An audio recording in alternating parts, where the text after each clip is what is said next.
Здраво на сите, јас сум Стефанија Ацевска и јас сум член на Младинското радио. Ние денес не се наоѓаме во нашата стандардна место за снимање на подкасти, туку ние се наоѓаме во Струга. Ние сме тука доаѓани на 3-дневен камп и ова за нас е одлична шанса, бидејќи ние тука можеме да зборуваме со нашиот гостин, еден од најдобрите ракометари во Македонија, македонски репрезентативец, Ненад Костевски. Добре дојде, Ненад. Добре ве најдов. Драго ми е што сум ваш гостин и драго ми е што ќе се дружиме во интервју. И нас ни е многу мило што си тука дојден, знаејќи дека ти имаш толково искуство во ракометот. Сега, дали можеш за почеток да ни кажеш нешто околу ракометот и зошто тој токму спорт, а не некој друг спорт? Па вака, јас имам напоменато и во други интервјуа дека таа љубов према овој спорт, према ракометот ми се вроди од најпрво од мојот брат, исто така Никола Костевски, поранешен репрезентативец на Македонија, се уште активен играч, игра во Чешка и бележи одлични успеси, тоа е за мене голема инспирација, но секако морам да го напоменам и мојот татко, кој исто така беше спортиста, беше ракометар и ето ја продолживме таа фамилиарна низа и можам да потенцирам дека тие двајца ми ја вродија таа љубов према овој спорт. Така го засакав овој спорт и почнав постапките на брат ми, гледајќи го него, така ги почнав и јас, посакував да бидам еден ден како него и така ги започнав и јас по тие стапки, како што одеше тој од мал, така почнав и јас и ето до ден денес. Семејството представува еден од најголемите фактори во развивање така на спорт. Ти си имал поддршка, меѓутоа како за време на средното образование, дали ракометот некогаш ти представувал како например терет, како се справуваш истовремено и со училиштето и например со ракометот истовремено? Па да, не беше тоа баш лесно. Беше за мене тоа еден напорен период, како и додека бев основно, така и во средното. Нормално во средното беше потешко затоа што најпрво јас учев во спортската академија за ракомет во Охрид. Таму започнав и ми беше доста динамично, имав доста патувања од Струга во Охрид, па од училиште, па доаѓав во Струга на тренинг. Да напоменам, пошто јас сум од Струшко село, живеам во село и Драслајца е името. И имав буквално доста патувања, станував доста рано, се жртва, вистина, секој спорт, не само овој спорт, бара жртва, бара да се жртвуваш, затоа што без жртва не можеш да успееш и без да се одречеш од многу работи не можеш никако да стигнеш до успех. Така да беше вистина динамично и тешко да се оди во училиште и да се тренира, но ето го издржував тоа темпо, се справав со сите тие проблеми и помина и тој период, сега сме. И претставувам дека тој период бил навистина тежок и во такви периоди и како имаш демотивација и кон спортот некогаш, кога навистина ќе се осеќаш кога ти претставува терет да ти смета во правење на други работи. Сега што ти би му кажал на други така млади средношколци или пак луѓе што се занимаваат со ракомет, кога се осеќаат демотивирано при такви моменти на стрес? Во тој момент најбитно е да се смират, да ја оладат малку главата, да не избрзуваат во некои одлуки, затоа што јас сметам и мислам дека не е потребна брза одлука, подобро е да се застане, да се олади главата, да се размисли паметно дека тоа не е начин, дека има за све да се пронајди време и да се постигне, затоа што јас не би гледал, ево јас и така размислував, сепак јас го сакам многу овој спорт, го работам со многу љубов и во ниеден момент да, имав нормално, беше напорно, тешко, ама не сум стигнал, ево искрено, јас не сум стигнал до тој момент да речам да се откажам од овој спорт, затоа што го сакам, се влюбив многу во овој спорт и никогаш не помислував на такво нешто да се откажам и му го препорачувам на сите млади кои ако дојдат до тој степен да не избрзуваат во тие одлуки, да се борат со тие одлуки, да пробаат да се изборат затоа што покрај тоа ќе станат уште појаки во таа смисла. Да. Напред. Вака како што слушам, и вие имате огромна љубов кон ракометот и како стварно сте влажени кон спортот, но дали некојаш размислувале, например, некој друг спорт, дали сте го имале така во глава? Па добро, како мал сум играл и мислам не сум бил во школа за фудбал тие работи, али сме играле друштва нормално како е секое мало дете на улица, на игралиште сме играле и фудбал и кошарка, сите спортови, и овај спорт ми остана некако во срцето. Го сакам, се посветив, буквално се посветив многу и ќе се посветам уште поиќе затоа што пред мене гледам голема кариера, но сепак морам тоа со голема работа и со многу вложување за да постигнам тоа што ги имам замислено. Доколку не стануваше збор за спорт, доколку беше некоја друга кариерна струка, да речем? Па не знам што би одговорил истина. Тоа прашање и други ме прашува, не знам буквално, ево јас се гледам како во ракометот, не знам што би бил ако не би бил ракометар, вистина буквално. Можда би бил нешто во некој други спорт, али не знам на кој ниво, вистина. Инаку на една вака малку поинаква тема, претпоставувам дека еден дел од мотивирањето кон спортот представува и публиката. Сега, што мислите за публиката во Македонија, колку Македонија е вложена во ракометот, колку има навивачи, дали всушност се негува ракометот во Македонија?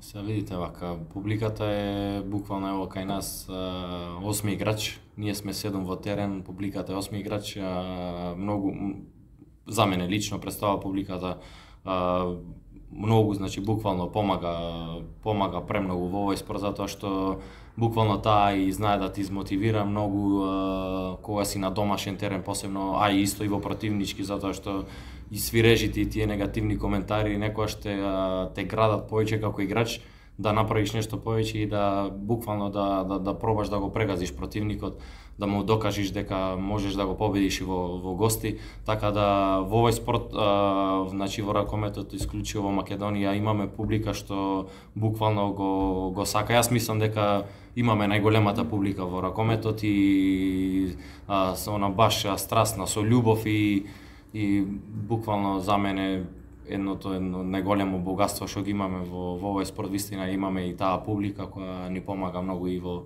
јас ево како сегашен се уште репрезентативен за Македонија, буквално чувството како играч кога си во терен, која адреналинот тоа е неопишливо, посебно кога се игра за националниот тим, кога ги браниш боите на својата држава, нема нешто поубаво, нормално и секако дека тие се два различни сфера, клубот и репрезентацијата нормално. Репрезентацијата е свето за мене и кога се игра таму буквално чувството е прекрасно, публиката е прекрасна како во клуб, јас моментално сум во Битола, значи немам зборови, буквално располагаме со една прекрасна публика, она буквално страстна што се сака, значи буквално во Битола, во Македонија се сака овој спорт, го сака, ја сака Македонија, што и нормално затоа што ги имаме најубавите успеси, доселе најдобрите успеси ги имаме со ракометот во држава. Да, токму се сложувам, бидејќи ние тука сме од Битола и стварно можеме да кажеме дека Битола е еден од градовите каде што премногу се гледа ракометот и дека ракометен град каде вистина го ценат, го сакаат, го пратат и се вложуваат во него и вистина нема збор за тоа, ги имам кажано многу пати дека битолската публика прекрасна, живеат буквално градот живее за овој спорт. Меѓутоа исто така како што публиката некогаш носи мотивација, таа претпоставувам може да носи анксиозност, дали исто така осеќаате анксиозност пример пред настапи, пред некои игри? Па добро, има се нанесува, али нормално се знаете како кога си буквално во терен на некои работи се забораваат, се исклучуваш буквално, ние сме професионалци, така да се се исклучуваме што се вика и се фокусираме строго на задачите, на надпреварата и тоа што е плюс, нормално ти мора да осетиш и го осетиш и тој филинг на публиката што кога навија, тоа не можеш да не го слушнеш, буквално кој ќе е многу бучна во салата. Тоа е многу нормално, али ето буквално сме ние кои ќе влеземе во терен асоцирани и фокусирани на нашата цел. Исто така ракометот претпоставувам нуди многу можности, например и патување во други држави и сето тоа. Кои се така некои искуства што можете конкретно да ги споделите поврзани? Да, реално со овој спорт буквално го шетаме, да речеме, можеме и светот, посебно Европа, затоа што се надпреваруваме во Европа, буквално скоро секаде сме биле и сме виделе секаков вид на народ, како функционираат, како се понашаат, така да овој спорт нуди доста настапи. Нормално ако клубот настапува во Европа, многу европски утакмици, гостувања многу, значи може да се видат многу такви работи. Што е разликата на пример македонските ракометари и ракометарите што се на пример од други земји, дали е однесувањето поинакво, бидејќи најчесто Македонија, иако тука е и развиен ракометот, кога ќе се спореди со некои други земји, не е до толку каков е тој однос, кои се разликите што ги забележувате? Добро, сега видите, вака секој играч има свој карактер, секој човек е различен и буквално ево јас како играч кој исто така настапувал, јас на мои 18 години буквално излегов од оваа држава, започнав интернационална кариера, бев во ППД Загреб, искусив како е да си во странство, да си во друга држава, иако е Хрватска тука сме како нации, како све, али буквално сум играл, ево играм се уште со различни играци. Мора да се буквално без разлика на кој карактер си, како си, мора да се уклопиш во тимот. Мора да ако си некој подруг карактер, мора да некојаш и да слезиш до некој ниво, да се поклопиш со екипата, затоа што ова е индивидуален, не е индивидуален спорт, ова е тимски спорт во кој не може да се двоиш како индивидуа, затоа што не можеш да функционираш. Не чувствувате некогаш потреба да се издвоите, например, бидејќи да секогаш е главната цел тимот да победи, меѓутоа претпоставувам дека и во самиот спорт ракомет има голема конкуренција измеѓу играчите. Дали вие го чувствувате таа потреба, например, за индивидуалност? Видете сега, покрај тој тимски, покрај таа тимска игра доаѓа и индивидуалниот квалитет. Нормално например, за да се истакнеш мора да се вложиш максимално, кога ќе дојде шансата да ја искористиш, затоа што нормално постојат конкуренции, како што напомена, за да си подобар од конкуренцијата мораш да си секогаш на максимум и на 100%, па ако не успееш во таа утакмица ќе ти се врати во друга утакмица, ама мора да си буквално скроз асоциран на тоа да целиш на успех и да докажеш дека си подобар од другиот. Како да кажам, не треба да се издвојуваш баш индивидуално, тоа индивидуално ќе го покажеш, например, во мојот случај, ако јас сега имам позиција за шут, ако ми стигне топка или истрчам контра, тоа јас не го гледам ипак како индивидуално, затоа што ипак и другите придонеле да стигнеш до таа ситуација. Сега ти дали ќе искористиш таа ситуација или не, зависи од самиот себе си нормално. Ако ја искористиш си во позитива, ако не, борба за позицијата. Кај нас е секогаш така, нема никогаш љубомора помеѓу нас играчите како колеги на иста позиција, затоа што јас не го гледам тоа така. Можам да зборувам за мене, затоа што секој си има своја шанса, секој ќе ги добие тие 5 минути, така речени, така да секој почнува од тие 5 минути. Јас секогаш сум почнал од тие 5 минути, па сум остварувал се погоре и погоре да стигнем до 10, 15, 20 или цела утакмица, така да све зависи од самиот себе си, дали ќе искористиш таа шанса. Да, спомнавте дека општо во вашиот тим претежно има има зближеност измеѓу играчите, кој што кажав, има конкуренција, меѓутоа исто така има и голема соработка. Општо како е атмосферата за време на играта, после играта, дали има тука забава, радување, атмосферата, пример, за време на тренинзи, кои се некои негативни страни? Па добро, сега атмосферата буквално кај нас е супер, секогаш се трудиме да е на големо ниво, затоа што најбитното нешто во еден тим да имаш таа атмосфера. Ако ја немаш таа атмосфера, по мене јас мислам дека тимот заедно со стручниот штаб и сите околу него ја ствара таа атмосфера, таа е по мене многу битна за успесите на еден тим. Ако ја немаш таа атмосфера во еден тим, нема да имаш добри успеси, затоа што тука се јавуваат големи незадоволства кај еден кај други. И атмосферата, како што кажа, вистина е многу битна и мора да се држи во еден тим. Пред да играте тука во Еврофарм Пелестер, исто така мислам дека игравте и во Загреб. Да, во Загреб доиграв. Дали тогаш пример сте осетиле дека пример атмосферата не е на место, кои се тие главни разлики, бидејќи сепак Хрватска е блиска земја, меѓутоа сметам дека има разлика во Па сега види вака, значи како што напомена, се надоврзам и на претходното прашање, дали славиме, дали све тоа зависи многу и од победата и од поразот. Ако тоа е многу битна работа, нормално никој после пораз не е среќен баш толку и нема време за да се слави, затоа што мора да се застани на прави нозе, да се одладат главите, да се анализира сето тоа што не било во ред, за да се подобра некои работи и за да можат во следниот меч да прикажеме подобра партија, да се прикажеме во подобро светло, а кога има победи нормално има и многу подобра атмосфера, се дига на уште поголемо ниво атмосферата, има дружење поголемо, има прослава и сите тие работи, но све во своја граница, без претерување, затоа што ние ипак сме професионалци што се бавиме на високо ниво, професионално ниво и не може и многу да си дозволиш нормално све во своја граница. Така да во Загреб не можам да издвојам затоа што нормално и тука и таму и секогаш има и падови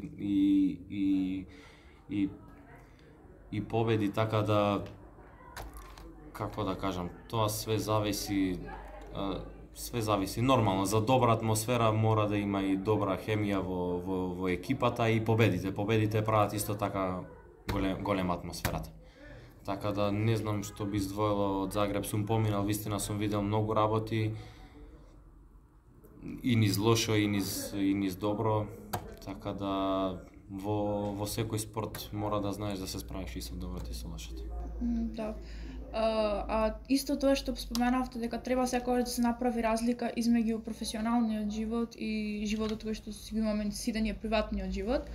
Сега вие се уште млад рагометар и како точно ги делите тие два различни животи, бидејќи во многу ситуации јас мислам дека доаѓа и до мешање на нив, бидејќи немате, можеби имате помалку време од колку што сакате, како ги организирате?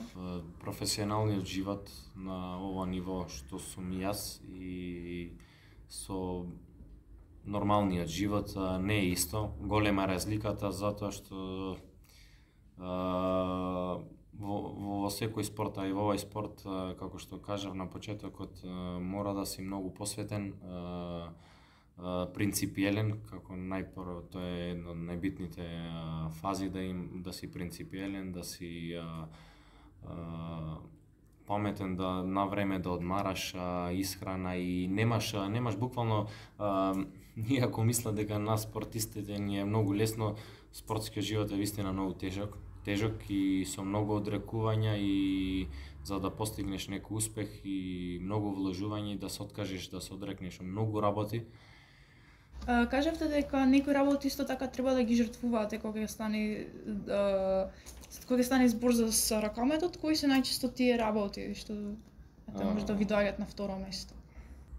Ето видите, јас од мал сум се жртвувал за за да направам нешто во овој спорт и за да постигнам некој успех, како млади, знаете, сите сме млади и како најпрво како другите, јас не можев да си дозволам да излегувам до касно на вечер, да одам по журки и сите тие работи.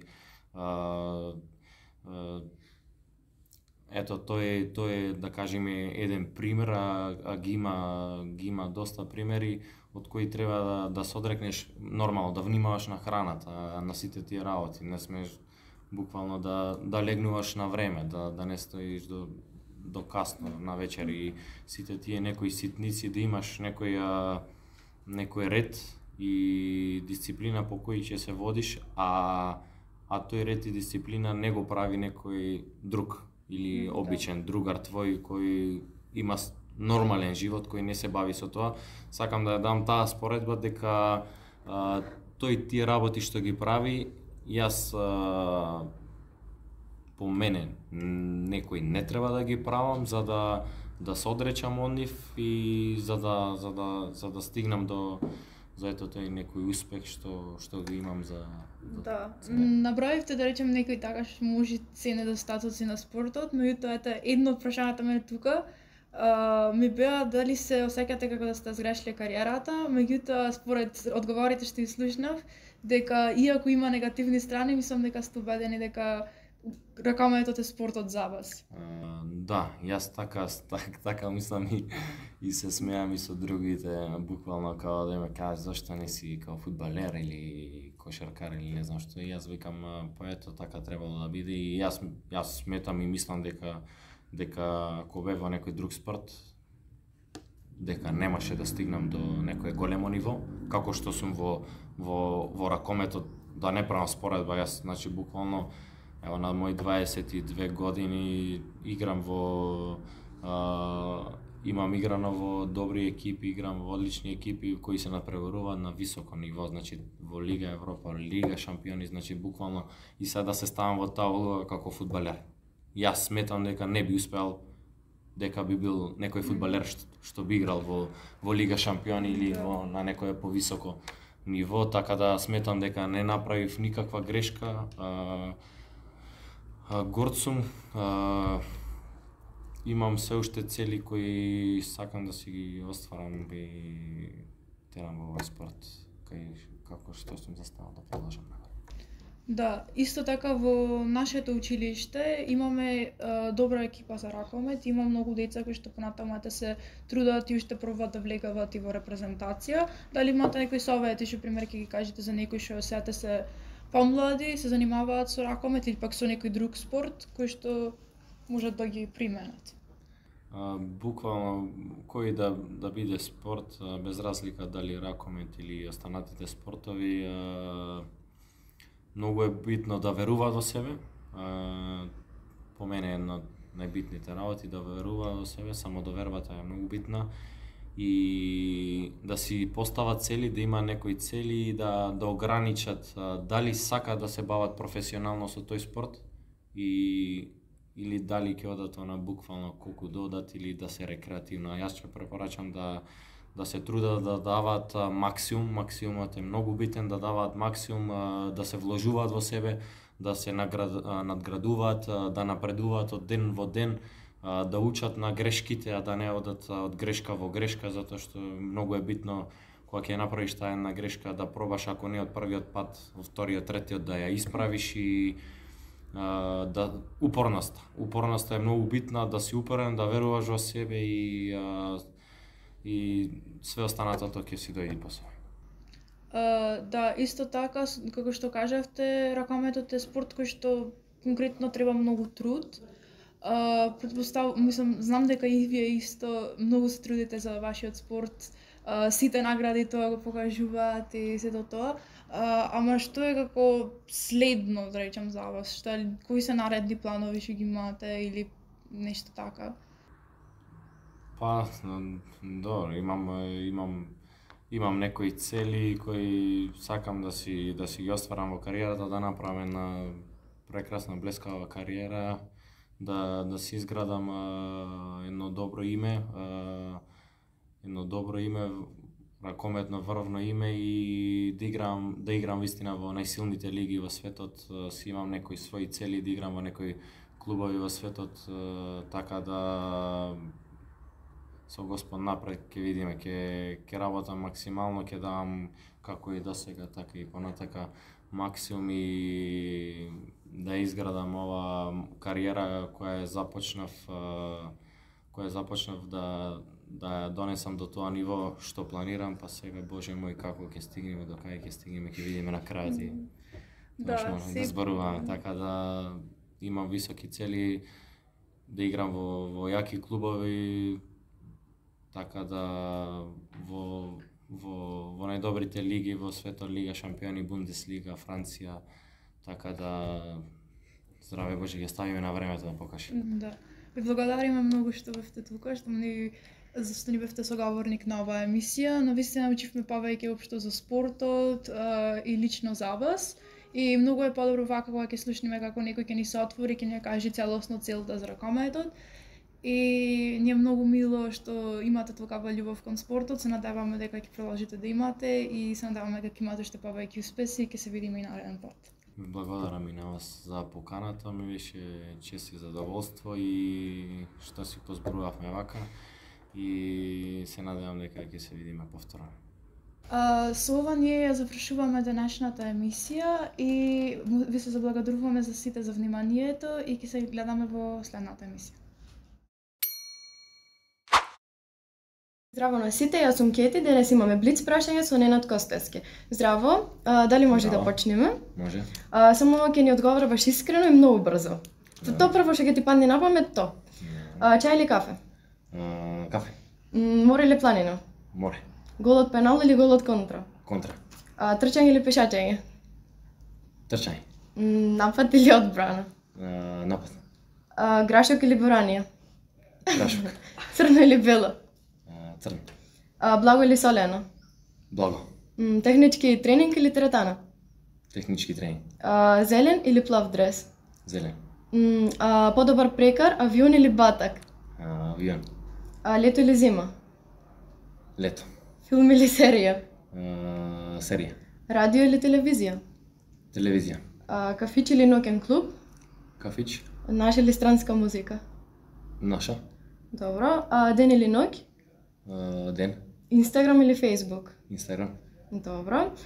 И за крај, како јаготка на члагот, ако одам во Битола или на Стругај од Дуќан да имам? Двете. Добро. Ти благодариме. Благодарам.